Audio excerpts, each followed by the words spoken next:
Hello everyone, hope you're doing well. Today we're back on the second update 1.97 dev server, and it's time to have a look at some of the new naval vehicles on this dev server and also some of the changes which are coming to naval. There are actually quite a lot of very drastic changes when it comes to naval, you know, what is happening with damage mechanics and stuff like that. So we're going to go through some of them in this video just because I think they're pertinent. So first of all, a new frigate which has been found for the Germans, found in their tech tree, is right here, called the F-220 Kern, or the Köln.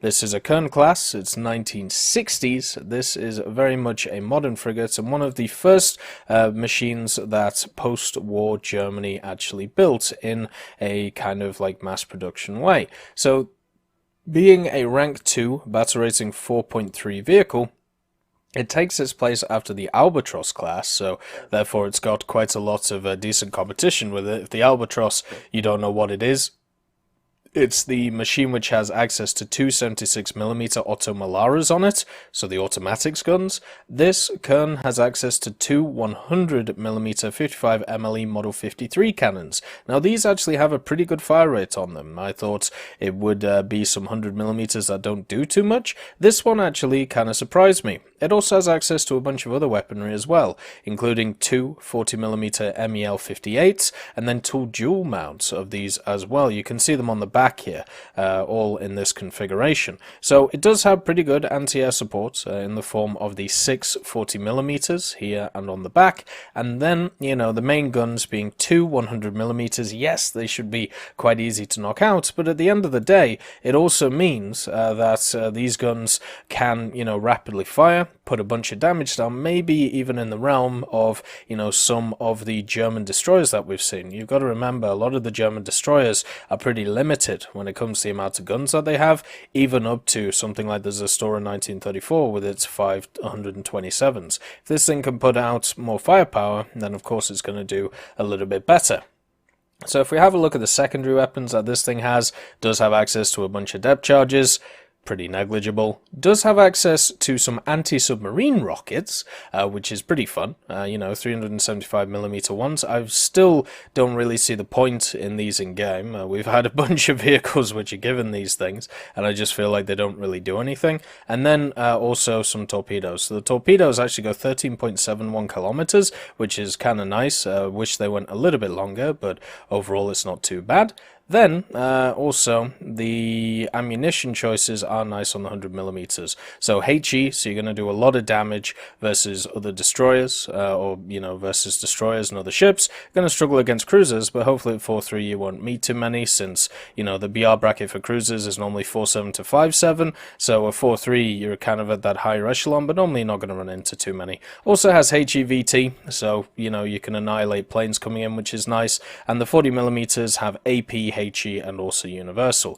One thing I do want to show when it comes to this machine is just the fire rate on the guns, and also the rockets themselves, just to show you how they work, because they actually work in sets of 8, meaning that they, you know, fire 8 at a time and then they disappear. It also has access to radar, which is nice, so you'll be able to alert, you know, your teammates of people coming in. The other thing as well that you can do is now you can actually have more than 2 types of ammunition for guns. So you can see here that I actually have 3 sets of ammunition for my Bofors. Isn't that really nice? You know, I really like that change. So now for your guns you are not just stuck with one type. Good night, sweet prince, with that HE. Now if you want to have a look at the rockets for the submarines, they're mounted on the front here. You can see them. And the way that they shoot is if we just slow down a little bit, and I can find the aimer. There it is. So they shoot in kind of a straight line. They have actually quite a large muzzle velocity, and you can see they have a pretty nice loop on them. So if we target this machine here, and hopefully we can get the aimer down for it, hopefully, here we go. Should be able to line it up. Oh, we're firing over it, about a bit down. And as you can see, we're reloading, since we have run out of rockets on that side, so we have to reload, and there's a bunch of rockets, on the machine. You're talking about around about 90 on the damn thing, so you're going to be able to reload them, don't worry. It's just it reloads them as usual, one at a time, because that's efficient, and it's just going to be another one of those ship mechanics that is incredibly annoying to deal with. Pardon? How did that happen? Did we ricochet? I feel like we ricocheted. Anyway, let's see if we can get we could get this one right. That was a little bit odd, wasn't it? But this should be loaded. Okay. What? Well, anyway, after I'm guessing those are bugged right now, but if you want to see the general fire rate on the 100mm, it's pretty good. You can fire around every second, every half a second on each of the guns. So if you want to do, let's say, staggered fire, you should be able to actually do it, pretty much constantly. Let's say if you're firing at this thing over here, the destroyer, you should be able just to keep blinking, keep plonking at the machine, and just doing damage over time as you go. So I think that's pretty nice. You're not going to do a ton of damage with this. It'll still be nice to have the bigger guns, but I think, just as a general rule, it's alright. The torpedoes are in a decent place as well. Not the best place, but good enough. Staying on German ships, one of the big things that, for me, I think is a large change, as somebody who has been playing through pretty much all of the destroyers, is the cannon and boots. So this K2, this machine, this one is the destroyer of souls when it comes to smaller machines.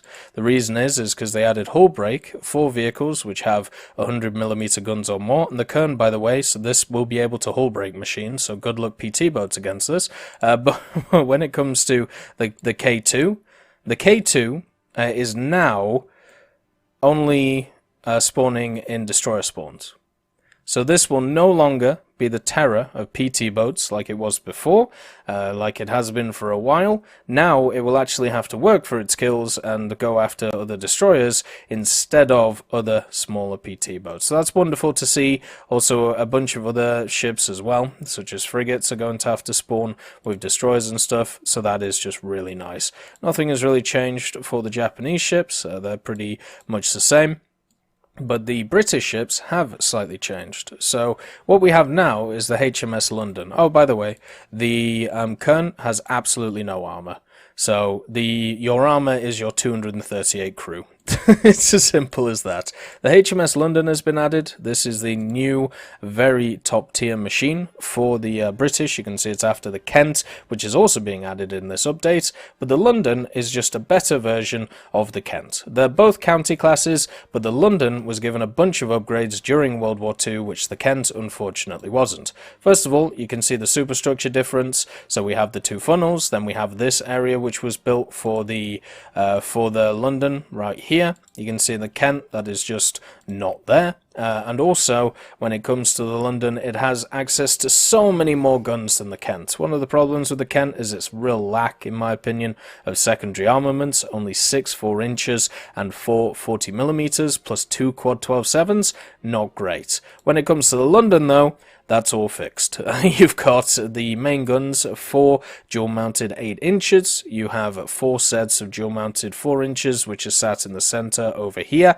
4 sets of 40mm, 2 sets of octo 40mm. Yes, that's right, octo 40mm. You can find them here. They are absolutely crazy. I'm really looking forward to using them.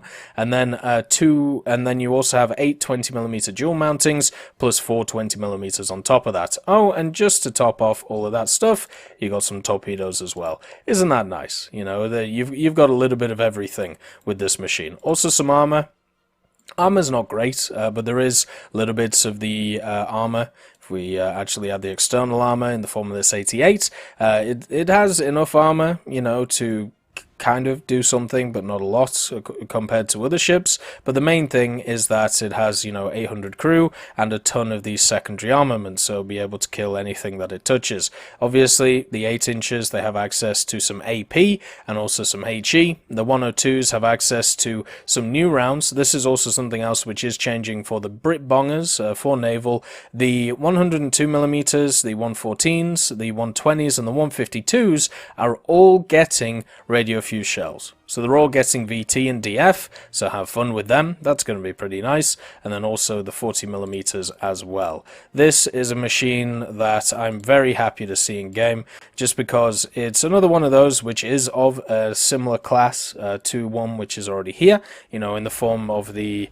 Kent, but it is different in enough ways. You can also see when it comes to these guns, target's already destroyed, but you can see with the Octos, the 20mm, the 40s all firing at once, the amount of firepower that is put out by all of these guns just rat-a-tatting. Look at that. Oh boy. Isn't that wonderful? Sounds lovely as well. And the main guns, the changes to the gun sounds that they've done I'm not too happy with. Like, I don't think they sound great. I don't think they sound great on ships. I think they sound okay in tanks, but in ships it's a big no bueno for me when it comes to these new gun sounds. But yeah, this is the HMS London in all of its wonderful glory.